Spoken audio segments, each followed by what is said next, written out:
Hey friends, welcome back to another episode of Ray of All Trades. Today on the bench is a Husqvarna zero-turn lawnmower. Dropped off for a complaint of not charging, and battery is dead. So I tried to start it up just to bring it up here and get it up closer to the shop so I could take a look and see what's going on. It's got something really weird occurring. I don't think the governor is actually working. So, and I happened to see something really weird on this.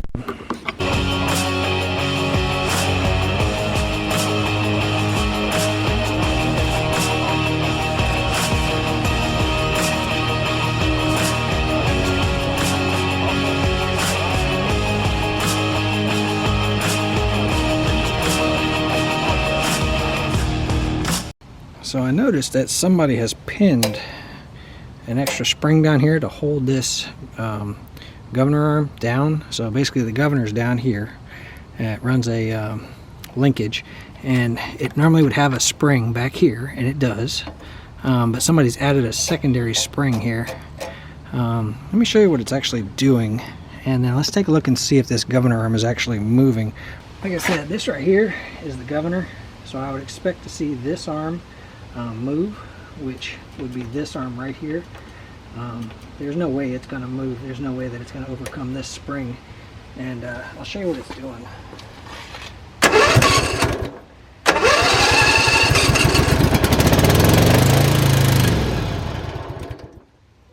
Let's take that extra spring off of there. Doesn't belong. Let's see if this governor moves.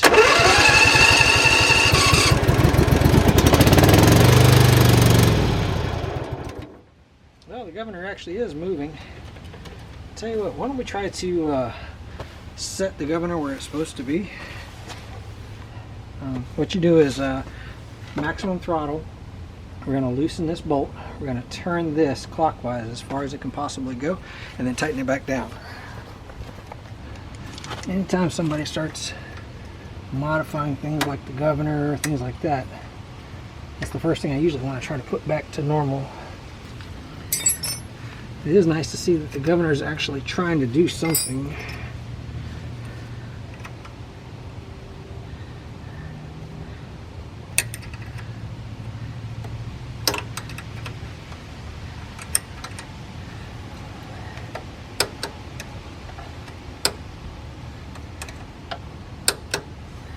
So just loosen that up.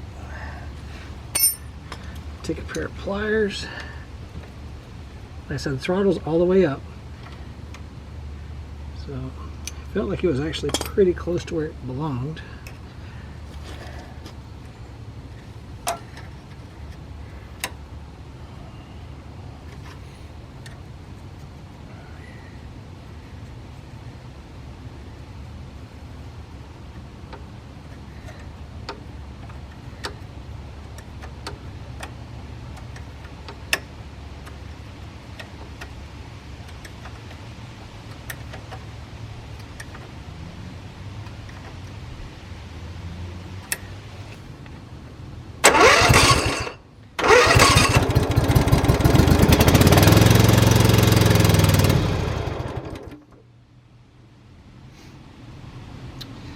So before I brought this up here, I did two different things. I verified that I wasn't losing spark when this occurs. So I checked both spark plugs, and I'm not losing spark. I do see that the fuel pump has some cracks in it, but I pulled this out and cranked it, and I have plenty of fuel going down. It kind of looks like the carburetor float bowl is not filling up all the way. So I also verified I have 12 volts here all the time when I started it up, so I do know that that's okay. It is possible that that I've got a intake leak, so let's just check it real quick to see if I've got an intake leak occurring.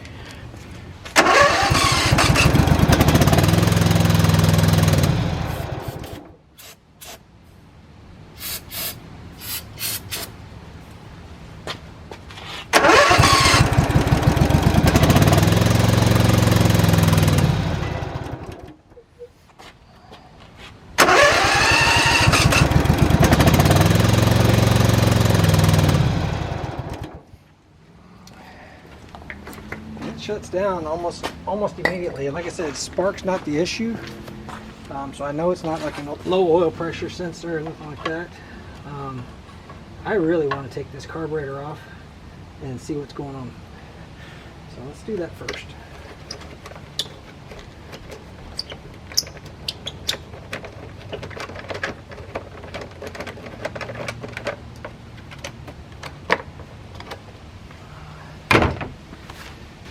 8mm.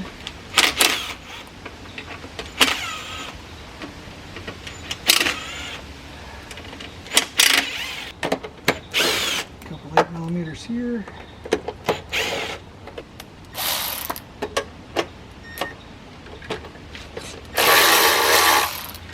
Just loosen these.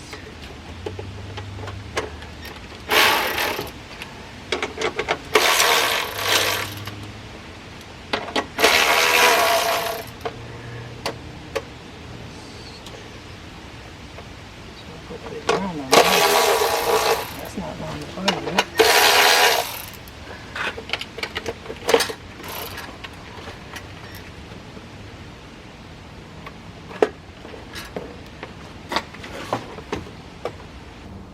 Let's turn off the fuel supply.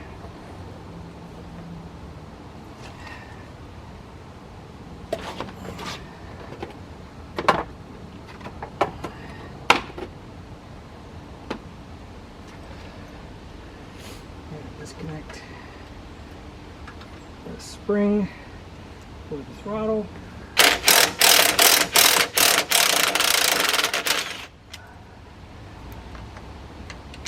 Plug the carburetor.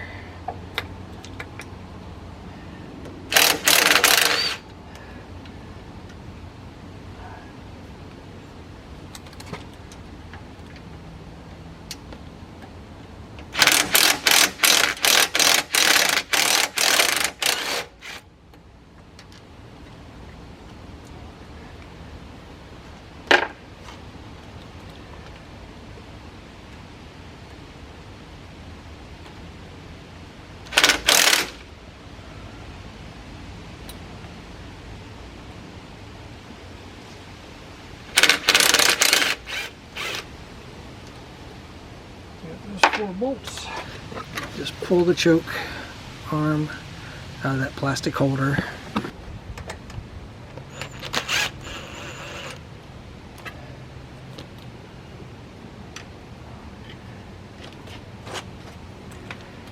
So the flywheel moves air, moves this. This is what actually allows the choke to come off, to get pulled off.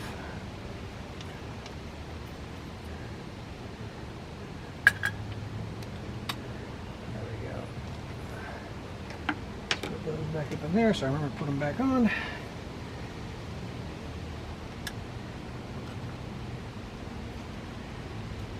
Disconnect the hoses on the back.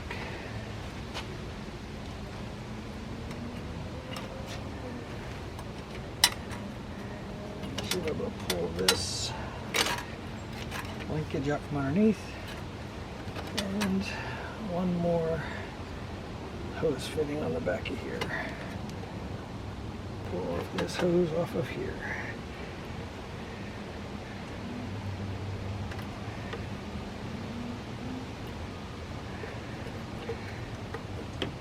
There we go. And the carburetor's off in your hand. Let's take it inside and take it apart. I did check with the owner. He did say that the last couple times it actually has been doing this. I'm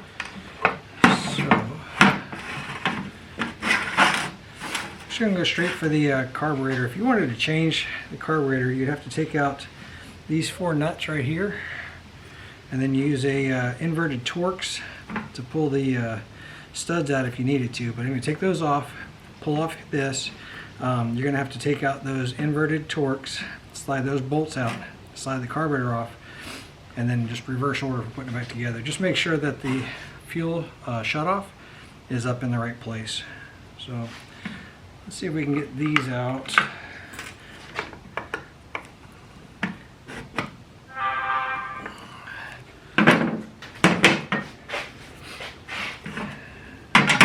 When the bolts are stuck like that, You can use an impact driver, just like that, and give it a good smack. The thing is, this carburetor needs to be set down on something solid in order to do that. So got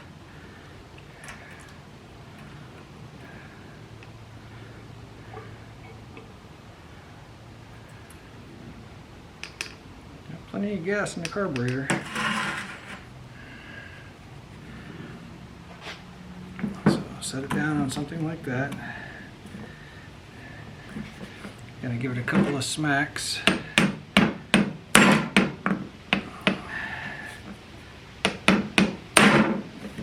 Just like that. To free up.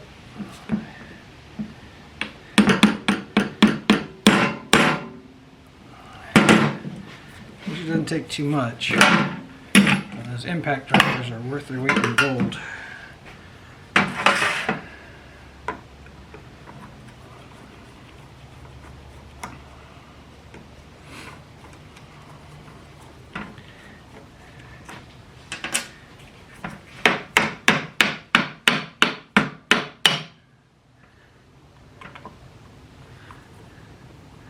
Trying to protect that gasket.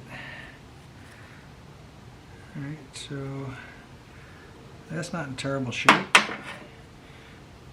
Yep, just as I suspected. See this jet right here? Those jets come loose. And this hasn't fallen completely out, but literally I just changed the carburetor on one of them that was doing almost the identical thing. The jets have a, and this carburetor, it's pretty dirty inside. Let me try to get some that's out the way.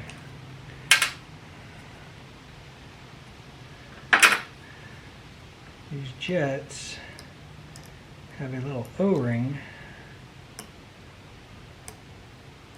It's not falling completely out, it's just loose. That one's falling out. They have a little O-ring on them. That little O-ring causes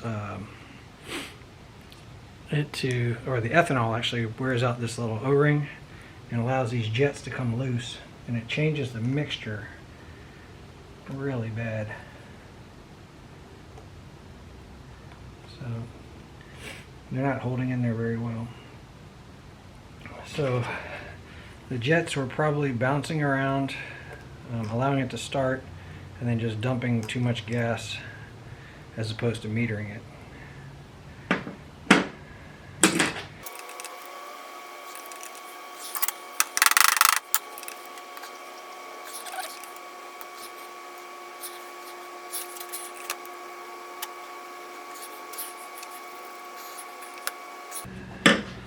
I'm going to look and see if any of these,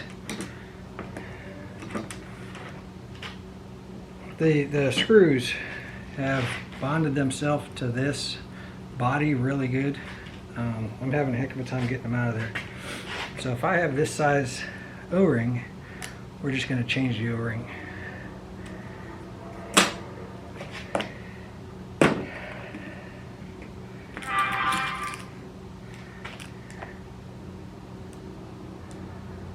That looks pretty close. You see, that would be a 3 by 1 millimeter. Little Harbor Freight kit.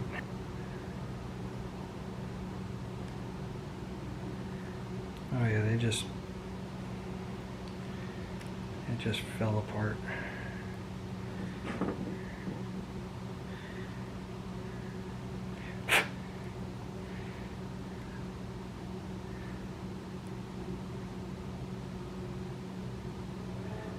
Well, it seems to go on that part pretty easy. Let's see if we can see if it falls in there easy.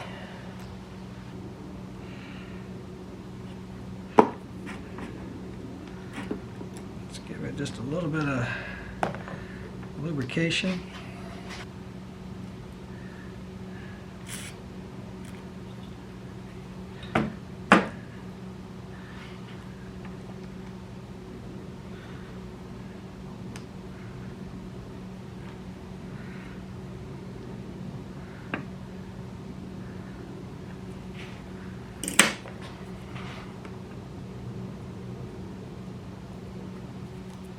little nail set.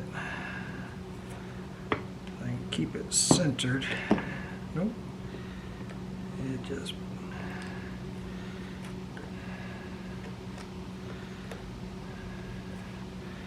it just destroyed the O-ring. Alright, well the next best thing I can do is I can work on getting these out.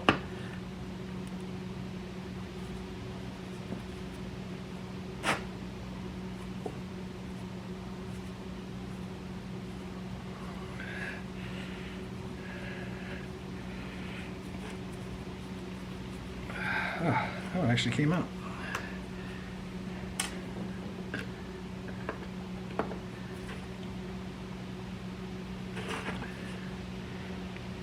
I guess it's just working back and forth.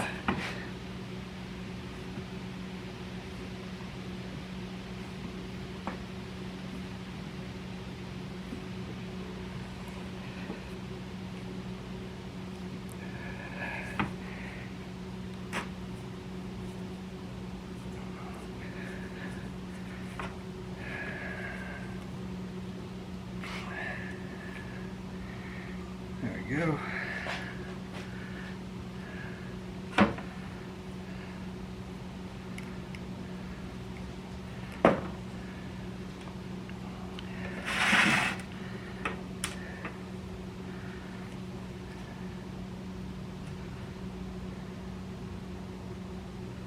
And if we can find out what size that is, let's try to find an index that's one size bigger. Missing a few. Let's see what we got. Nope.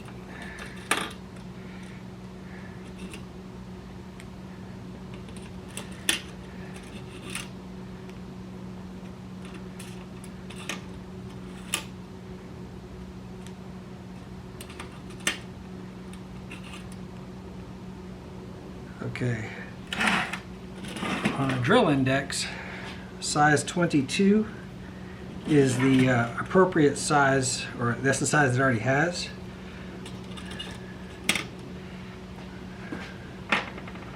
Let's find out when you have an O-ring on it.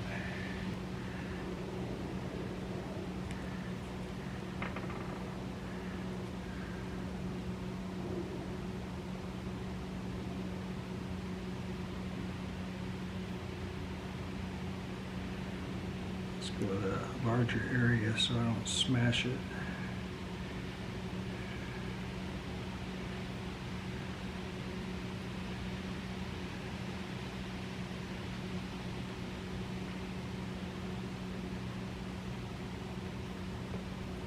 Looks like a little bit of smashing gives me a 4.62 millimeter.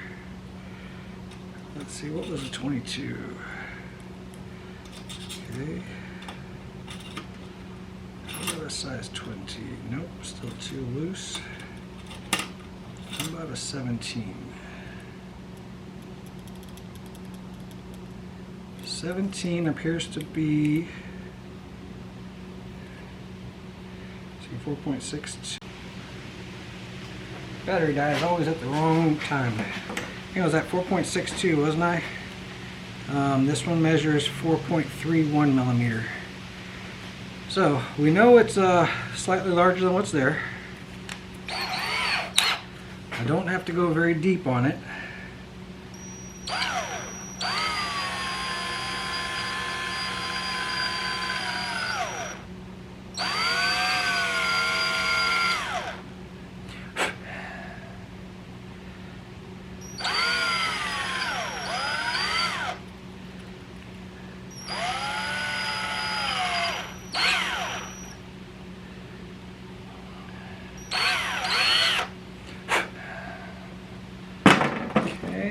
Reason for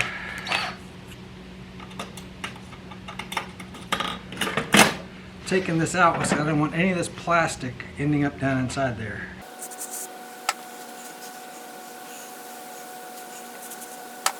Let's see, that one's got a fresh O-ring on it.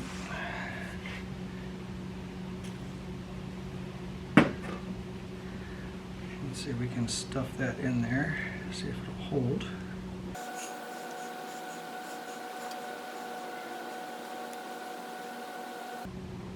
might just still be a little bit too small.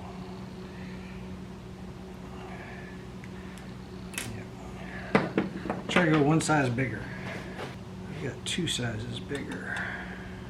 That actually is still, I think, a little bit on the small side. So here's a size 15.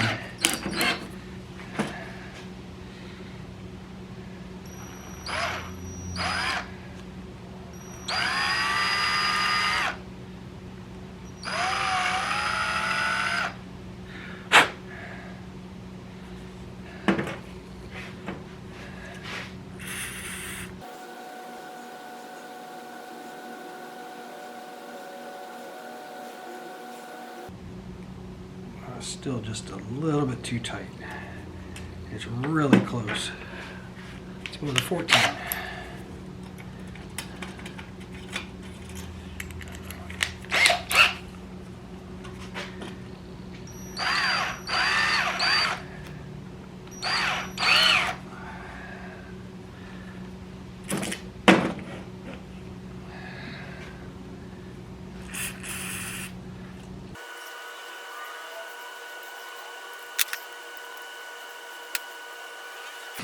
It wants to roll the O-ring back. We're going to go with a 13.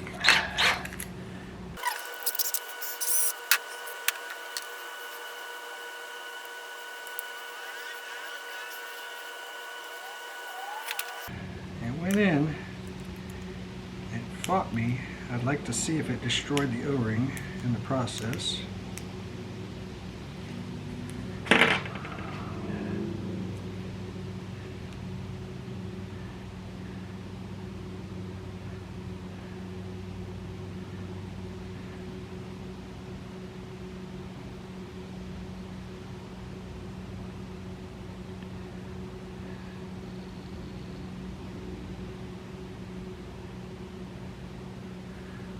It actually did not. However, I would like to, so let's take that as our size. 13 is our size.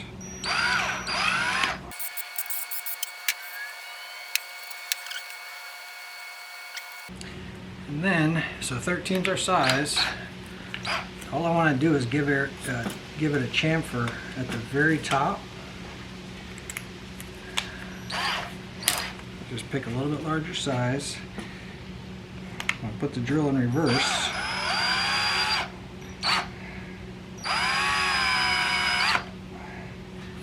Just give it a little bit larger size there. Just for like a funnel. Give it an opportunity. Let's see what it does.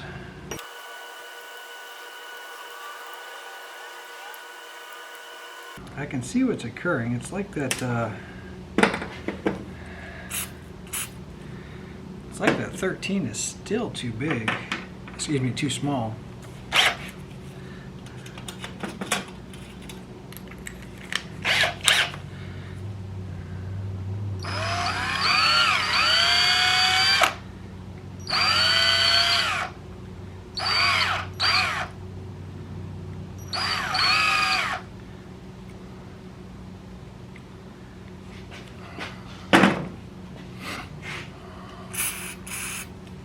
By the way, the replacement carburetor aftermarket on this thing is 30 bucks. So you don't have to go through all this trouble.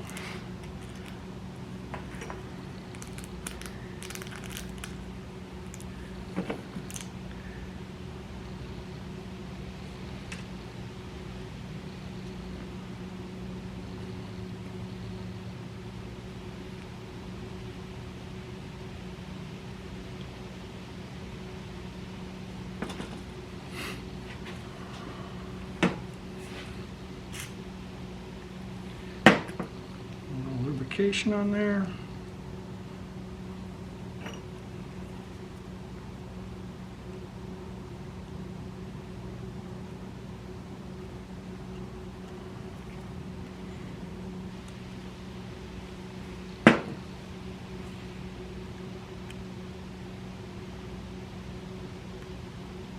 Oh, no, not really.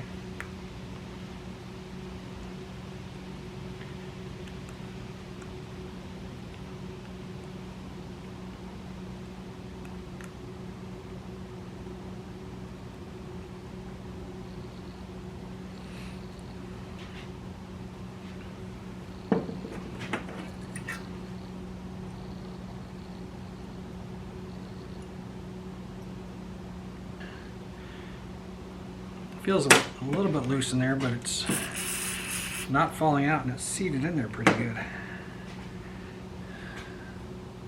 Size 12 drill index worked out pretty good for me. Seemed to tighten up. It had just enough grab. You can try a 13 and see if you can get it to wedge in. Again, using a 3x1 nitrile O-ring.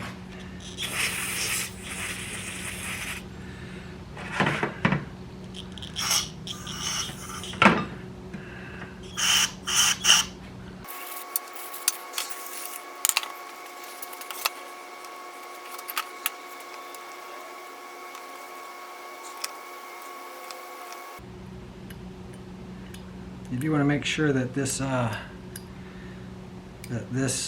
valve isn't coming off by itself. Make sure it's not loose. And we're also going to test it while we're here too. Not in all that gasoline though. Alright, so on this valve, you want to check, all you want to do is supply 12 volts to this thing. Make sure that your leads don't touch. One side on the hot, and then the other side.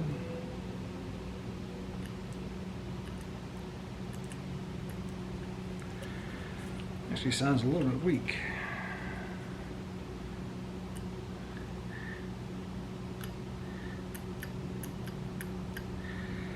Alright, so while it's engaged,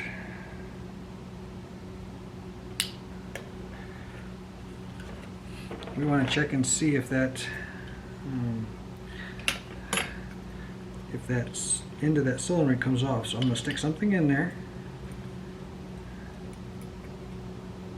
just to stop it from coming back.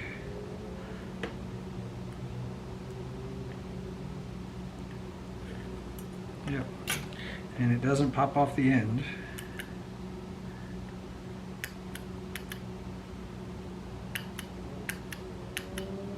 Anyhow, just like I said, I just put a little jump pack on there. Just something to verify. It is one of the things I listened for before I pulled it apart. But that doesn't mean that the end of it didn't come loose. Float put back in.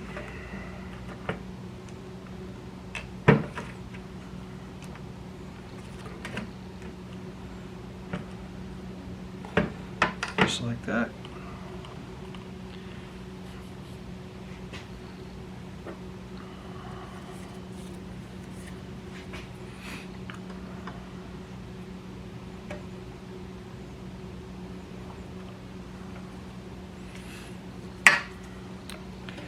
And the O-ring, if I remember correctly, it actually goes on better when it's on that side first.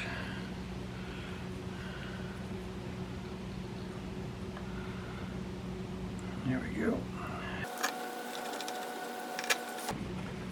Word of caution, the gasket on the other side of the carburetor, it's a really thin, very articulated, I don't know what you want to call it, very ornate gasket.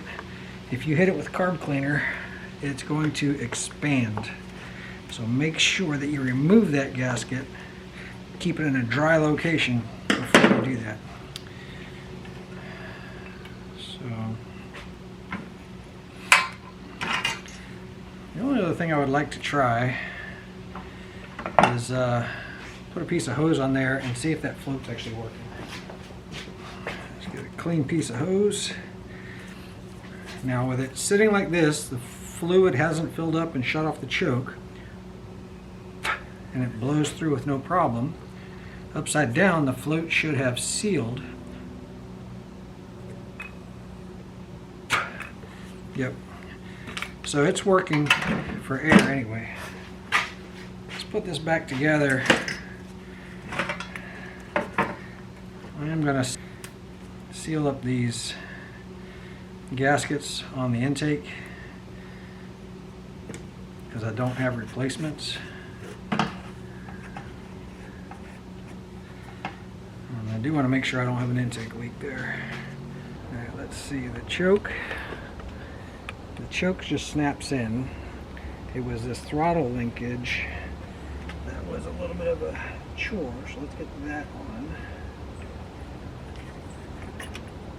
Okay.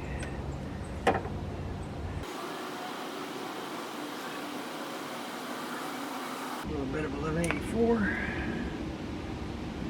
can beat this rain.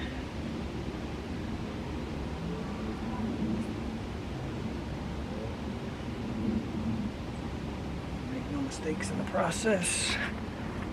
Let's just get all this out of the way. Okay.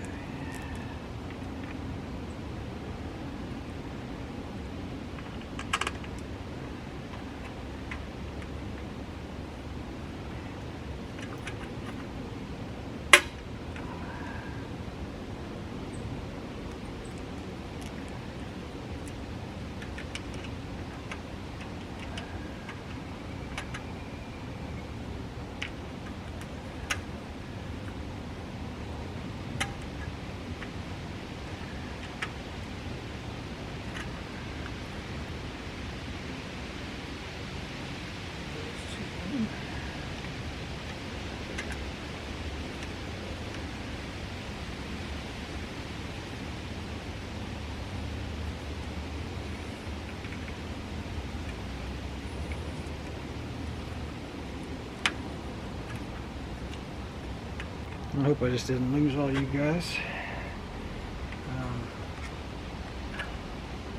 So that goes on there first. It doesn't. Let's put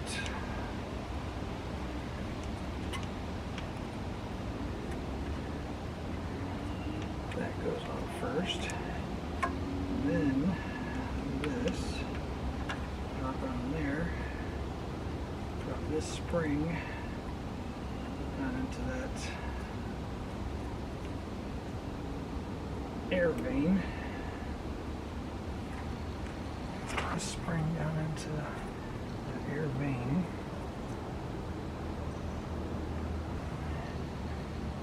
The other side of it comes up and goes to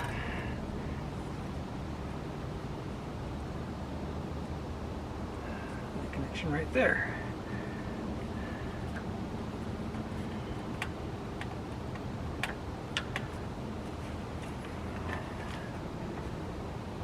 Nut next.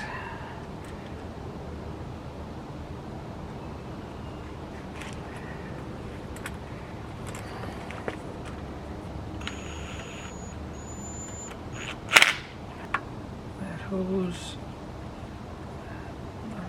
Back here. The choke pull off is on. The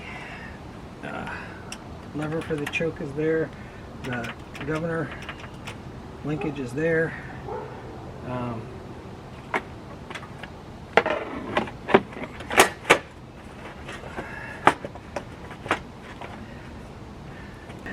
Fuel hose put on before I get too far. Fuel line, put the clamp on,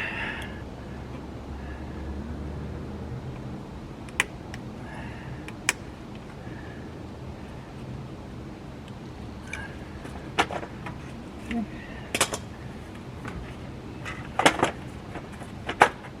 Now you want to stuff all of the metal shrouds on the inside.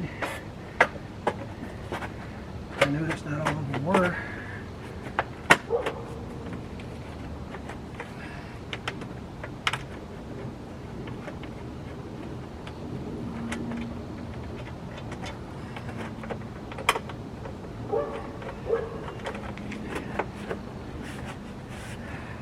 Go ahead and turn my fuel valve back on while I'm thinking about it.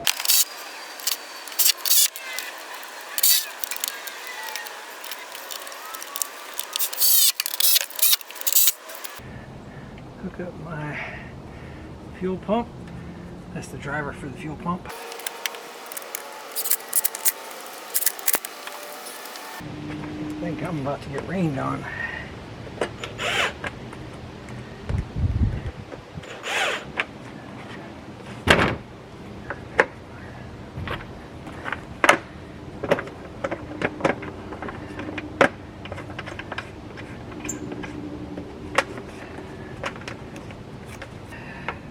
It's going to take a few extra cranks because I took all the gas out of the bowl, so it's going to have to pump some in. Let's see how it runs.